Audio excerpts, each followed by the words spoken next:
मैं doctor R के पुरोहित, आपका स्वागत है। आज इसके आगे की चर्चा करें। अगला बिंदु है गणतंत्र। गणतंत्र वंशानुगत व्यवस्था का विपरीत है। जहां पर वंशानुगत व्यवस्था होती है, विशेषकर राजतंत्र में, तो वहां पर सम्राट या राजा का ज्येष्ठ पुत्र जो युवराज होता है वही आगे चल करके सम्राट या राजा बनता है। उसके बाद उसका जो बड़ा बेटा होगा वही बनेगा।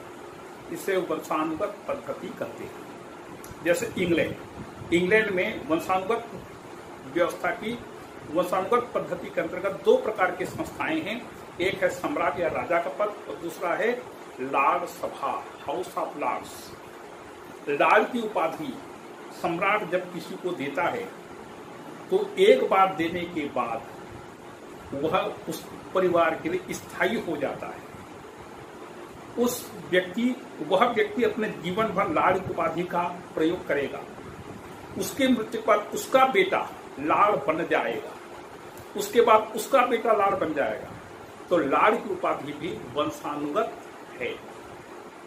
इसके विपरीत गणतांत्रिक पद्धति कहते हैं।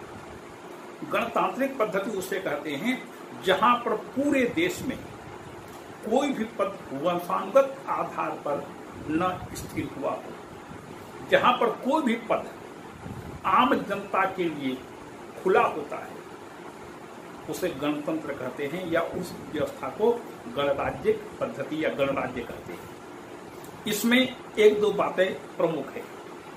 पहली बात यह है कि उस राज्य में यदि कार्यपालिका का मुखिया मतलब राष्ट्रपति का पद निर्वाचित होता है, मतलब निर्वाचन के द्वारा राष्ट्रपति का पद भरा जाता है। एक दूसरा, उस राष्ट्रपति का निर्वाचन आम जनता करती है, प्रत्यक्ष हो या अप्रत्यक्ष रूप से। और तीसरा, उस राष्ट्रपति का कार्यकाल निश्चित होता है, उसे गणतंत्र कहते हैं। तो गणतंत्र में तीन बातें हुई। एक, राष्ट्रपति का पद निर्वाचित होना चाहिए, उसका निर्वाचन जनता के द्वारा होना चाहिए, प्रत्यक्ष भी हो सकता है, अप्रत्यक्ष भी हो सकता है। जैसे भारत में अप्रत्यक्ष रूप से राष्ट्रपति का निर्वाचन होता है।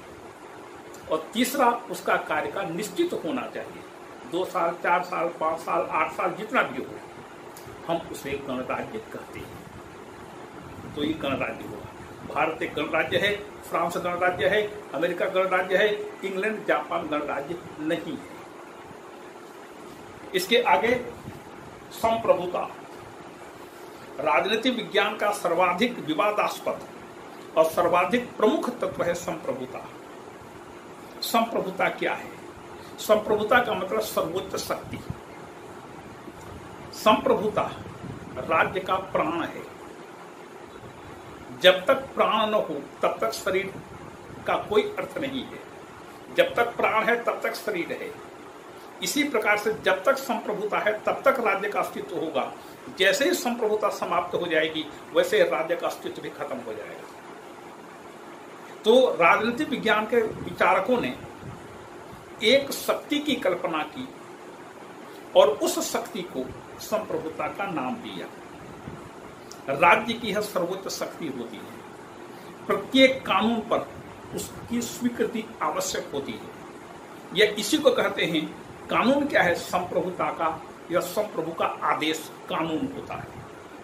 तो प्रत्येक कानून पर उसकी स्वीकृति, सहमति, अनुमति अनिवार्य है। संप्रभुता राज्य के निर्माण के लिए राजनीति विज्ञान 4 प्रकार के तत्वों का उल्लेख करता है: जनसंख्या, निश्चित भूभाग, सरकार, संप्रभुता। संप्रभुता राज्य के प्राण के रूप में व्याख्यायित किया जाता है। तो प्रत्येक राज्य में एक सर्वोच्च शक्ति होती है। उस शक्ति को हम देख सकते हैं अथवा हम उसे अनुभव कर सकते हैं। प्रत्येक राज्य में इसका होना अनिवार्य है। वह संप्रभुता, सर्वोच्च शक्ति कहां होती है? यह बात तो तय है कि प्रत्येक राज्य में संप्रभुता होती है। अब प्रश्न ये उठता है कि संप्रभुता किसके पास होती है, संप्रभुता का निवास कहां होता है। अब जैसे भारत है, अमेरिका है, फ्रांस है, यहां पर संप्रभुता तो है, लेकिन संप्रभुता का निवास कहां होता है। संप्रभुता का निवास वहां होगा, जहां पर भी होगा वह सर्वोच्च होगा। अब भारत के संदर्भ में आप समझिए कि भारत में सर्वोच्च कौन है, व्यवस्थापिका है, कार्यपालिका है अथवा न्यायपालिका है। व्यवस्थापिका सर्वोच्च नहीं है, क्योंकि व्यवस्थापिका द्वारा बनाए गए कानूनों को सर्वोच्च न्यायालय अवैध घोषित कर सकता है। सर्वोच्च न्यायालय बड़ा हो गया, लेकिन सर्वोच्च न्यायालय भी बड़ा नहीं है। क्यों? क्योंकि सर्वोच्च न्यायालय द्वारा दिए गए निर्णयों को संसद शून्य घोषित कर सकती है। जैसे अभी थोड़े दिन पहले सर्वोच्च न्यायालय ने निर्णय दिया था कि दिल्ली में सरकारी अधिकारियों और कर्मचारियों को स्थानांतरित करने का अधिकार या पदस्थापना करने का अधिकार दिल्ली सरकार का है, केंद्र सरकार का नहीं है। केंद्र सरकार ने अध्यादेश जारी करके सर्वोच्च न्यायालय के इस निर्णय को शून्य घोषित कर दिया और उसे अपने पास रखा। तो इस प्रकार से न तो व्यवस्थापिका सर्वोच्च है, न कार्यपालिका सर्वोच्च है। और कार्यपालिका के सर्वोच्च होने का प्रश्न ही नहीं उठता, क्योंकि कार्यपालिका अपने अस्तित्व के लिए व्यवस्थापिका पर निर्भर रहता है। तो क्या आम जनता संप्रभु है? संप्रभुता का सर्वाधिक प्रमुख तत्व उसकी जागरूकता है, उसका सक्रिय होना है। लेकिन जनता तो भीड़ होती है, और भीड़ में सक्रियता का प्रश्न ही नहीं उठता है। तो क्या मतदाता के पास यदि संप्रभुता निहित मानी जाए, तो मतदाता भी तो 5 साल में एक बार सक्रिय होता है, और उसमें भी 60-65 या ज्यादा से ज्यादा 70% जनता मतदाता सक्रिय होते हैं, बाकी 30% तो मतदान के लिए भी जाते नहीं है। तो कैसे करके सक्रिय माने? तो प्रजातांत्रिक व्यवस्थाओं में जहां पर शक्ति संतुलन स्थापित किया जाता है, वहां संप्रभुता का निवास खोजना असंभव है। लेकिन संप्रभुता तो होती ही है। तो संप्रभुता राज्य में जहां कहीं भी हो, जो भी संप्रभुता का निवास स्थान हो, तथापि कार्यपालिका का अध्यक्ष, राष्ट्रपति, प्रेसिडेंट या सम्राट या राजा जो भी कहिए, वह संप्रभुता का प्रतीक होता है। संप्रभुता का प्रतीक चाहे जहां कहीं भी संप्रभुता का निवास हो, लेकिन राष्ट्रपति संप्रभुता का प्रतीक होता है, और वही संप्रभुता के रूप में कानूनों पर अपना हस्ताक्षर करता है। दूसरी चीज, इंग्लैंड में, पूरी दुनिया में इंग्लैंड एकमात्र ऐसा राष्ट्र है जहां की संप्रभुता संसद में निहित है। यदि आपसे कोई पूछे इंग्लैंड में संप्रभुता का निवास कहां है, तो आपका एक शब्द उत्तर होगा संसद। 1688 की रक्तहीन क्रांति के बाद जब संसद और नए सम्राट विलियम तृतीय मेरी के साथ समझौता हुआ, तो उस समझौते में तय किया गया कि संप्रभुता संसद में निहित होगी। सम्राट भले ही संसद का भाग है, लेकिन संसद में संप्रभुता निहित होगी। भारत में ऐसा नहीं है। तो इंग्लैंड में संसद में संप्रभुता है। विशेष करके तानाशाही और निरंकुश शासन व्यवस्थाओं वाले राष्ट्रों में जो वहां का मुखिया होता है, कार्यपालिका का मुखिया, राष्ट्रपति, उसके हाथ में संप्रभुता का निवास होता है। और संप्रभुता का निवास हो चाहे ना हो, लेकिन अन्य देशों में वह संप्रभुता की शक्ति का प्रयोग करता है। इसके आगे और देखिए, संप्रभुता छोटे राज्यों की छोटी सी और बड़े राज्यों की इतनी बड़ी नहीं होती। संप्रभुता होती है, वह छोटी या बड़ी नहीं होती। इसलिए यदि भारत का राष्ट्रपति दूसरे किसी देश में जाएगा, तो वहां के राष्ट्रपति से बात करेगा। दूसरे देश का राष्ट्रपति आएगा, भारत के राष्ट्रपति से बात करेगा। राष्ट्रपति न से प्रधानमंत्री से, लेकिन मुखिया होना चाहिए। राष्ट्रपति तो भारत में नाम मात्र का है, अमेरिका का राष्ट्रपति वास्तविक है। तो भारत में राष्ट्रपति आएगा तो प्रधानमंत्री से बात करेगा, विदेश मंत्री से बात नहीं करेगा। और छोटे राज्यों की संप्रभुता छोटी सी और बड़े राज्यों की संप्रभुता बड़ी सी होती है, ऐसा भी नहीं है। आपको याद होगा सिकंदर और पोरस की वार्ता। सिकंदर ने पोरस को हरा दिया, पोरस हार गया, भारतीय राजा था। तो पोरस को अगले दिन हथकड़ी पहना करके सम्राट सिकंदर के सामने पेश किया गया। सिकंदर ने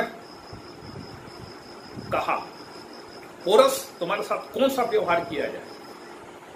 पोरस ने बड़े गर्व से उत्तर दिया, भले ही पराजित था लेकिन उसे बड़े गर्वोक्ति में उद्गार व्यक्त किए, वैसा ही जैसा एक राजा दूसरे राजा के साथ व्यवहार करता है।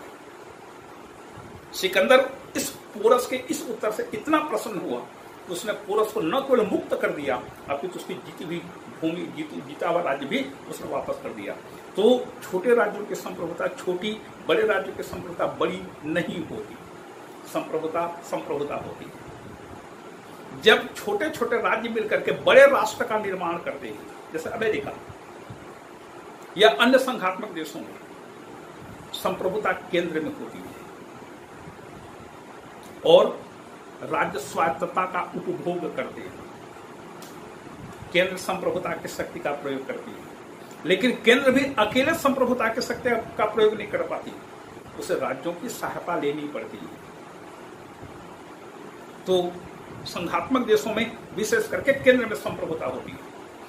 दुनिया के विभिन्न संप्रभु राष्ट्रों ने मिलकर के पहले 1919 में और दूसरी बार 1945 में अंतरराष्ट्रीय संघ का निर्माण किया। पहले लीग ऑफ नेशंस बनाया, राष्ट्र संघ, और 1945 में संयुक्त राष्ट्र संघ की स्थापना की गई। तो संयुक्त राष्ट्र संघ जो है वह संप्रभु राष्ट्रों का संघ है, संप्रभु राज्यों का संगठन है। इसलिए कई बार ऐसा होता है कि यूनाइटेड नेशंस अपने आदेशों को लागू नहीं करा पाता, क्योंकि संप्रभुता के कारण वहां पर कोई भी राज्य झुकने को तैयार नहीं होता। और यदि कोई राज्य झुकने के लिए इंकार कर रहा है तो यूनाइटेड नेशंस की कोई शक्ति उसे बाध्य नहीं कर सकती, झुका नहीं सकती। केवल एक शर्त है उसके पीछे, यदि उसके इंकार करने से, यदि किसी राष्ट्र के इंकार करने के कारण, किसी व्यवस्था को न मानने के कारण यदि अंतरराष्ट्रीय शांति और सुरक्षा को खतरा पहुंचने की संभावना है, तब यूनाइटेड नेशंस की सिक्योरिटी काउंसिल जबरदस्ती उसके विरुद्ध सैनिक कार्रवाई करती है। अन्य मामलों में कोई भी राष्ट्र, एक छोटा से छोटा राष्ट्र भी अपने संप्रभुता की आड़ में किसी भी व्यवस्था को मानने से इंकार कर सकता है। तो ये संप्रभुता है, सर्वाधिक विवादास्पद है लेकिन सर्वाधिक अनिवार्य है संप्रभुता। इसके बाद अगला बिंदु देखें, पंथ निरपेक्ष। भारतीय संविधान की प्रस्तावना में पंथ निरपेक्ष शब्द का प्रयोग किया गया है। धर्मनिरपेक्ष, पंथ निरपेक्ष, इसके लिए अंग्रेजी में केवल एक शब्द है सेक्युलर। हिंदी में दो शब्द हैं, एक को कहते हैं धर्मनिरपेक्ष, दूसरे को कहते हैं पंथ निरपेक्ष। पंथ निरपेक्ष सीमित होता है, धर्मनिरपेक्ष बहुत बड़ा होता है। मतलब कि एक धर्म के अंदर अनेक पंथ हो सकते हैं। पंथ निरपेक्षता का मतलब क्या है? धर्म की दृष्टि से तीन प्रकार के राज्य दुनिया में देखने को मिलते हैं। एक, धार्मिक राज्य, जिस राज्य का एक विशेष धर्म हो उसे धार्मिक राज्य कहते हैं। जैसे पाकिस्तान इस्लामिक राज्य, बांग्लादेश इस्लामिक राज्य, इंग्लैंड प्रोटेस्टेंट ईसाई राज्य। तो ये धार्मिक राज्य है, जहां पर धर्म ही सब कुछ होता है। उस राज्य में राज्य का अपना एक विशिष्ट धर्म होता है, उसे धार्मिक राज्य कहते हैं। दूसरा, धर्महीन राज्य या अधार्मिक राज्य, जिस राज्य का कोई धर्म नहीं होता। उस राज्य में न केवल आप धर्म का आप न तो प्रचार कर सकते हैं, न प्रसार कर सकते हैं, न धार्मिक आचरण सार्वजनिक रूप से कर सकते हैं, मनाही होती है। उसे धर्महीन या अधार्मिक राज्य कहते हैं। जितने भी साम्यवादी राष्ट्र हैं, साम्यवादी देश हैं, यहां पर धर्म का अस्तित्व नहीं होता। यहां पर धर्म का सार्वजनिक रूप से उपयोग आप नहीं कर सकते। अपने घर के अंदर भले कर सकते, लेकिन गुप्त रूप से उसे अधार्मिक या धर्महीन राज्य कहते हैं। क्यों?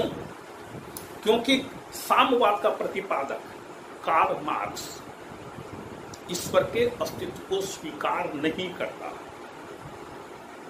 इसलिए जितने भी साम्यवादी व्यवस्था वाले राष्ट्र हैं, इन राज्यों में धर्म का अस्तित्व नहीं होता।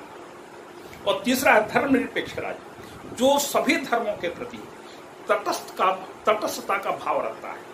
उसका राज्य का अपना कोई धर्म नहीं होता, सभी धर्मों के प्रति समान धारणा होती है और किसी भी धर्म के साथ वह पक्षपात नहीं करता।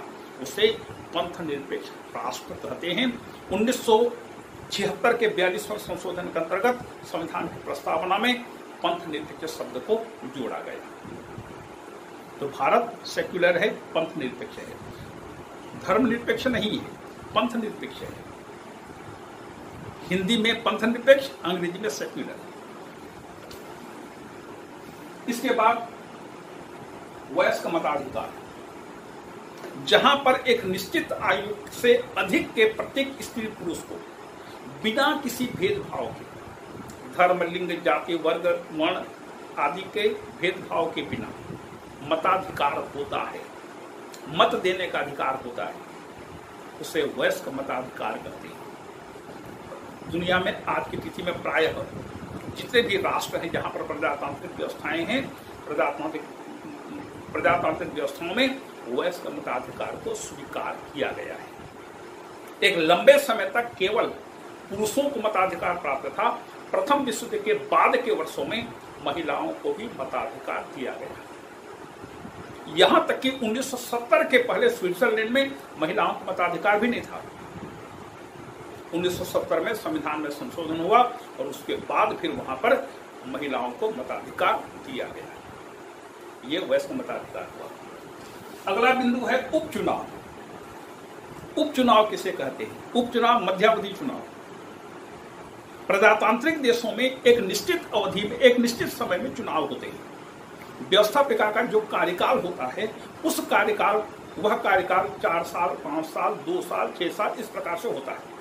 और इस अवधि के बाद वहां पर नए चुनाव होते हैं। जब व्यवस्थापिका के प्रथम सदन का चुनाव होता है, उसे आम चुनाव कहते हैं, जनरल इलेक्शन।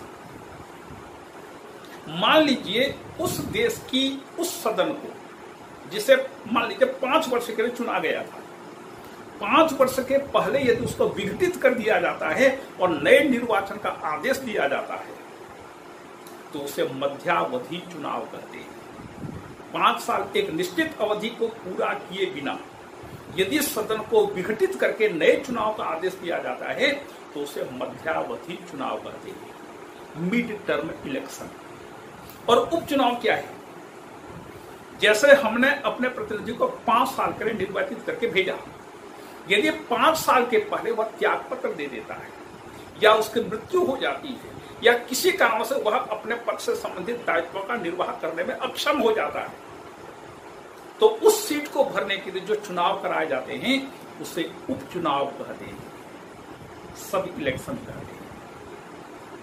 भारत में उपचुनाव भी होता है, मध्यावधि भी चुनाव होता है और निश्चित समय में चुनाव भी होता है। दुनिया का एक देश है जहां पर कि मध्यावधि चुनाव या उपचुनाव नहीं होते। कौन सा देश है? वह देश है अमेरिका। हम विशेष करके जब संविधानों का हम अध्ययन करते हैं तो अमेरिका, इंग्लैंड, स्विट्जरलैंड, चीन, इन देशों का हम उदाहरण देते हैं, और भारत और बाकी दुनिया की जितने भी संविधान हैं, इनका अध्ययन बहुत कम होता है, इसलिए इन देशों का अध्ययन ज्यादा नहीं होता है, इसलिए इनका उदाहरण भी हम आपको नहीं देते। हम केवल इन प्रमुख देशों के संविधानों को कोट करके आपके सामने बताते हैं। तो अमेरिका में मध्यावधि चुनाव नहीं होता और उपचुनाव भी नहीं होता क्योंकि वहां पर 2 सदन हैं, एक प्रतिनिधि सभा, दूसरा सीनेट। सीनेट का कार्यकाल स्थायी होता है, उसके 1/3 सदस्य प्रति दूसरे वर्ष रिटायर हो जाते हैं, ये दूसरा सदन है। तो हर 2-2 साल में वहां पर चुनाव होता है। प्रथम सदन प्रतिनिधि सभा का कार्यकाल 2 साल है। एक हास्यास्पद बात है कि अमेरिका के प्रथम सदन का कार्यकाल 2 साल है और 2 साल के बाद वो प्रतिनिधि सभा भंग हो जाती है, उसके स्थान पर नए निर्वाचन हो जाते हैं। इसी प्रकार से सीनेट का कार्यकाल, सीनेट के सदस्यों का कार्यकाल 6 साल है। मान लीजिए वहां पर कोई सीट रिक्त हो गई, कोई सीट खाली हो गई, रिजाइन कर दिया या उसकी मृत्यु हो गई या कोई दूसरा कारण हो गया, तो शेष अवधि के लिए राज्यपाल जिस राज्य से वह प्रतिनिधि चुना गया था, उस राज्य का राज्यपाल शेष अवधि के लिए एक व्यक्ति को नामांकित कर देता है। तो वहां पर उपचुनाव नहीं होते। जैसे मान लीजिए 2 साल के लिए या सीनेट में 6 साल के लिए एक सदस्य का निर्वाचन हुआ, 2 साल 3 साल काम किया, उसकी मृत्यु हो गई, तो उसका कार्यकाल 3 साल बचा। इस 3 साल की अवधि के लिए जिस राज्य का वो प्रतिनिधि था, उस राज्य का राज्यपाल इन 3 वर्षों के लिए एक व्यक्ति को नामांकित करके सीनेट का सदस्य बना देता है। इसी प्रकार से यदि प्रतिनिधि सभा का कोई सदस्य की सीट खाली हो गई, 2 साल के लिए चुना गया था, 6 महीना रहा, 1 साल रहा, 1 साल उसका कार्यकाल बाकी है, तो 1 साल के लिए उस राज्य का राज्यपाल एक व्यक्ति को नामांकित कर देता है। तो इसलिए वहां पर उपचुनाव नहीं होते। और चूंकि अमेरिकन प्रतिनिधि सभा प्रथम सदन को 2 वर्ष के पहले भंग नहीं किया जा सकता, इसलिए वहां पर मध्यावधि चुनाव भी नहीं होते।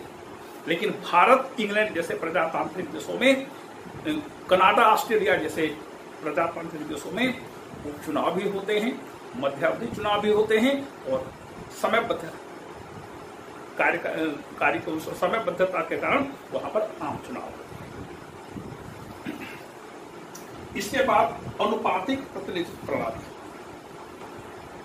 हम आज भारत के चुनाव को देखें तो यदि इसका विश्लेषण करें तो पता चलता है, जैसे 1984 में श्रीमती गांधी की हत्या के बाद जब लोकसभा को विघटित करके नए चुनाव करवाए गए, तो कांग्रेस को इसमें 80% सीटें मिली थी लोकसभा में।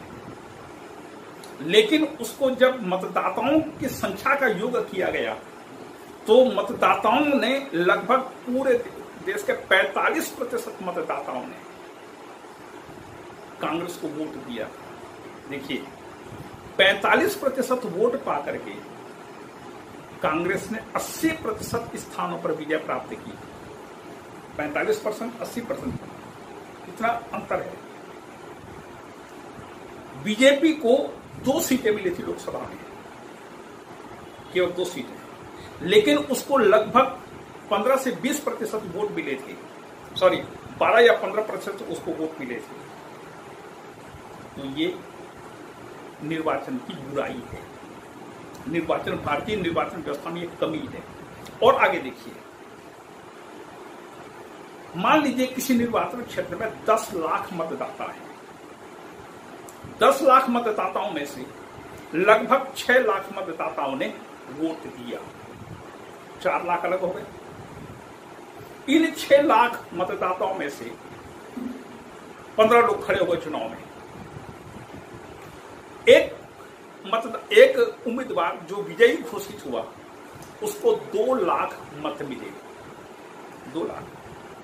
दूसरे नंबर पर जो उम्मीदवार पहुंचा था, जो पराजित हो गया, उसको मिले थे 1,95,000 वोट। और शेष को इसी प्रकार से किसी को 1 लाख, किसी को 1.5 लाख, किसी को 50,000, किसी को 10,000, इस प्रकार से वोट मिले। तो देखिए, 2 लाख वोट पा करके एक व्यक्ति विजयी हो गया, दूसरा उम्मीदवार 1,95,000 वोट पा करके हार गया।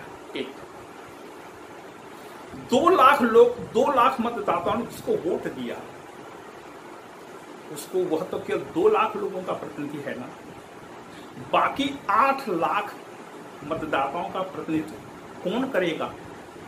कोई इसका जवाब है? कोई जवाब नहीं। तो भारत में जो प्रत्याशी विजयी होते हैं, ये कुल मतदाताओं का 50% से अधिक वोट पा करके नहीं जीतते, अपितु केवल सबसे अधिक वोट पा करके प्रतिनिधि निर्वाचित हो जाते हैं। ये भारत की निर्वाचन व्यवस्था की सबसे बड़ी कमी है और इसको सुधारना फिलहाल मुश्किल लगता है, क्योंकि फ्रांस में जैसे होता है, मान लीजिए किसी उम्मीदवार को 50% से कम वोट मिले, या मान लीजिए किसी निर्वाचन क्षेत्र में जितने भी कैंडिडेट चुनाव में खड़े हो रहे हैं, किसी भी उम्मीदवार को 50% से अधिक वोट नहीं मिला, तो वहां पर फ्रांस में प्रथम तीन उम्मीदवारों के बीच दोबारा मतदान होता है, दोबारा मतदान, और उसमें जिसको 50% से अधिक वोट मिले वही उम्मीदवार विजयी घोषित होता है। और भारत में यदि ऐसा करें तो फिर तो हर निर्वाचन क्षेत्र से लगभग 60-70% निर्वाचन क्षेत्रों में दोबारा मतदान कराना पड़ेगा, और यह व्यवहार में बहुत कठिन है, असंभव है। तो इसलिए इस प्रकार के निर्वाचनों की बुराइयों को, कमियों को, दोषों को कम करने के लिए एक दूसरी पद्धति को अपनाया जाता है, उसे अनुपातिक प्रतिनिधित्व प्रणाली कहते हैं। मतलब कि आपके सदस्यों की संख्या जितनी है उस अनुपात में आप अपने प्रतिनिधि को निर्वाचित कर सकते हैं। उदाहरण लीजिए, जैसे मान लीजिए एक क्लास में 100 विद्यार्थी हैं,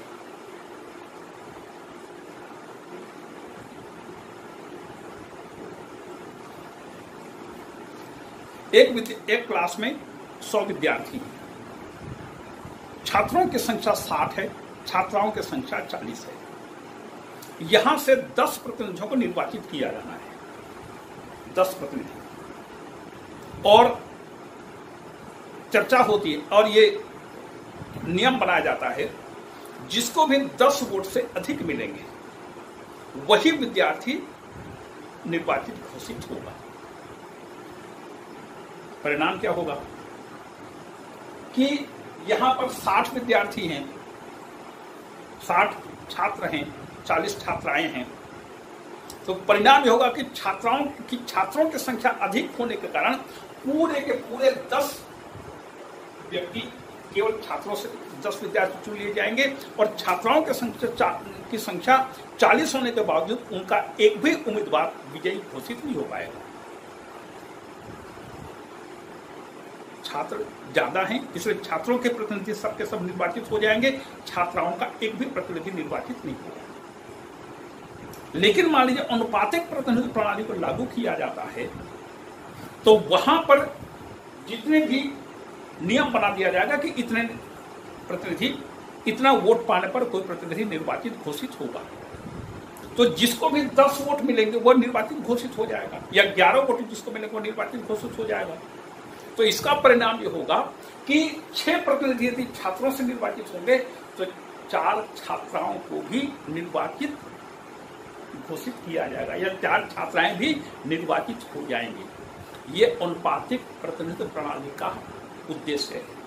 जिस अनुपात में आपके प्रतिनिधि हैं या जिस अनुपात में आपकी जनसंख्या है, उसी अनुपात में आपको प्रतिनिधि चुनने का अवसर मिलता है। तो अनुपातिक प्रतिनिधित्व प्रणाली की 2 पद्धतियां हैं, एक को कहते हैं सूची पद्धति, दूसरे को कहते हैं एकल संक्रमणी मत पद्धति।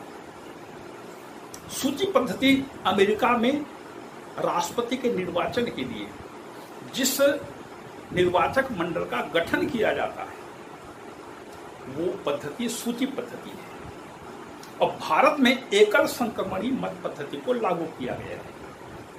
यह सूची पद्धति क्या होती है?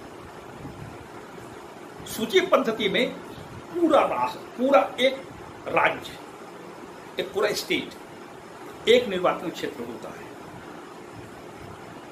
गौर करिएगा, जैसे एक राज्य है, उस राज्य से हमें 50 प्रतिनिधि चुनना है, 50, तो पूरा राज्य एक निर्वाचन क्षेत्र होगा। जब मतदाता मत देने जाएगा तो वह किसी कैंडिडेट को वोट नहीं देगा, वह किसी उम्मीदवार को वोट नहीं देगा। वोट किसको देगा? राजनीतिक दल को देगा, पॉलिटिकल पार्टी को। तो वहां पर जितने भी राजनीतिक दल चुनाव में भाग ले रहे हैं, ये सब राजनीतिक दल अपने 50-50 लोगों की सूची, लिस्ट जनता के लिए जारी करेंगे, भाई ये हमारे 50 लोग हैं, आप उनको वोट कीजिए। तो मतदाता लिस्ट सिस्टम में मतदाता उम्मीदवार को वोट नहीं देता, वह राजनीतिक दल को वोट देता है। जिस राजनीतिक दल को कुल राज्य के मतदाताओं का या कुल मतदान का आधा से अधिक प्राप्त हो जाता है, जिस राजनीतिक दल को, उसके पूरे के पूरे 50 उम्मीदवार विजयी घोषित हो जाते हैं, दूसरे दलों को एक भी सीट नहीं मिलता। मैं रिपीट करता हूं, मान लीजिए किसी राज्य से 50 ज्यादा हो गया, 10 मान लीजिए किसी राज्य से 10 लोगों का निर्वाचन होना है। मतदाता राजनीतिक दलों को वोट देंगे, मतगणना होगी। मतगणना में एक राजनीतिक दल को यदि किसी भी एक राजनीतिक दल को यदि कुल मतदान का आधा से ज्यादा मिल गया, 50% से ज्यादा मिल गया, तो उसके पूरे के पूरे 10 सदस्य निर्वाचित हो जाएंगे, दूसरे दलों को एक भी सीट नहीं मिलेगी। लेकिन मान लीजिए किसी एक दल को 50% से ज्यादा वोट नहीं मिला, तो जितना प्रतिशत वोट मिला उस प्रतिशत में इस 10 को बांट दिया जाएगा। उसके मान लीजिए 20% वोट मिला तो उसके 2 लोग निर्वाचित हो जाएंगे। किसी को यदि 30% वोट मिला तो उसके 3 सदस्य निर्वाचित हो जाएंगे। इस प्रकार से होता है, ये सूची पद्धति है। दूसरा है एकल संक्रमणी मत पद्धति।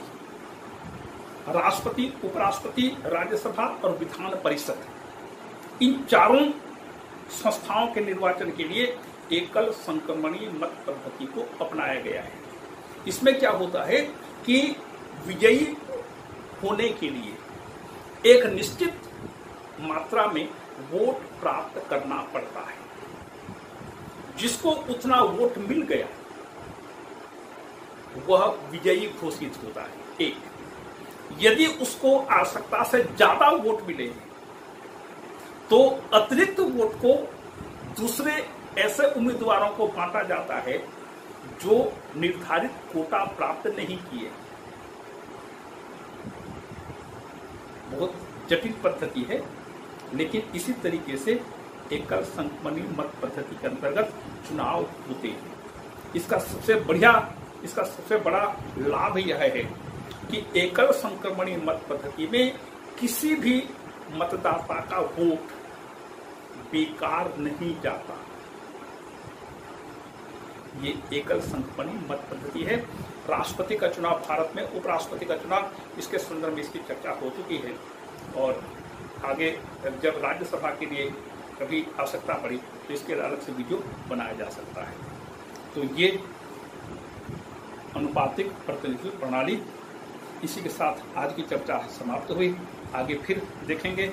आपको धन्यवाद।